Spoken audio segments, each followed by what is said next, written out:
Hello and welcome back to another video. In this problem, we're told the function g is defined by g of x is equal to x squared plus 9. And we're asked for which value of x is g of x equal to 25.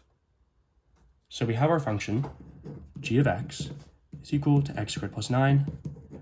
When is this equal to 25? Well, the easiest way to do this is just where we see 25, we plug in that for g of x. 25 goes here, so 25 is equal to x squared plus 9. And now we just solve for x. So we want to get x on its own. We subtract 9 from both sides. These cancel.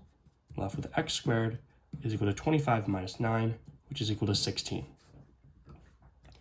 X squared is equal to 16. We can take the square root of both sides. So we have the square root of x squared is x is equal to the square root of 16 is 4. Now, when you're taking the square root of a variable, right, to some power, since we don't know whether it's positive or negative, we have to make this plus or minus 4, right?